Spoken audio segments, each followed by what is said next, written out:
the big question is, are the four Gospels in the New Testament reliable as historical sources? According to classical historians like Schweitzer and F.C. Bauer, Walter Bauer, Rudolf Bultmann, H. Ramirez, and others, they are not reliable historical sources. According to contemporary historians like Dale Martin, who himself is a Trinitarian Catholic at Yale University, also Bart Ehrman, they also say no, they're not reliable historical sources, but rather theological sources. Why are they not reliable historical sources? According to these historians, they say there's 6 reasons. They say they're too late. They're written between 40 and 70 years after the events that they purport to describe. They say that they're anonymous. The 4 evangelists, Matthew, Mark, Luke, and John, do not identify themselves. They were later pseudonymously ascribed to Matthew, Mark, Luke, and John, who are 2 disciples of Isa alayhi salam. One is a disciple of Peter, and one is a disciple of Paul. So they're not written by eyewitnesses. That's the 3rd reason. Number 4, they're not disinterested. We'll come back to this one. Number 5, they're written in the wrong language. They're written in Greek, whereas Isa alayhi salam and his disciples spoke Syriac, a Semitic language. And number 6, they have certain or numerous inconsistencies that cannot be reconciled or harmonized. Let's go back to number 4, that the 4 Gospels are not disinterested.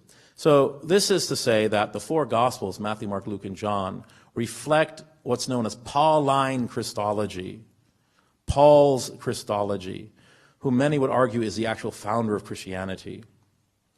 Paul says in 2 Timothy chapter 2, verse 8, he says, remember Jesus Christ, expermatas David in the Greek, literally from the sperm of David, from the seed of David. Interestingly, Paul doesn't know about the virgin birth at all. He never mentions it. He believes that Jesus is literally a descendant of David. He said, remember Jesus of the seed of David was raised from the dead, kata ta evangeliou mu in the Greek, according to my gospel. That's my gospel. So if you just scratch under the surface here, it seems like Paul is saying that there are other gospels. And indeed, in Galatians, he does say that explicitly. And we're going to get to that in a minute, inshallah ta'ala. In 1 Corinthians chapter 15, verse 17, Paul says, if Christ is not raised, if there's no resurrection, mateia he pistis hemun. Our faith is null and void. Our faith is in vain. Paul is saying every Christian faith hinges completely on this event, the so-called death and resurrection of Isa alayhi salam. So you have these 4 Gospels that are basically, they have theological agendas. They're polemical tractates, right?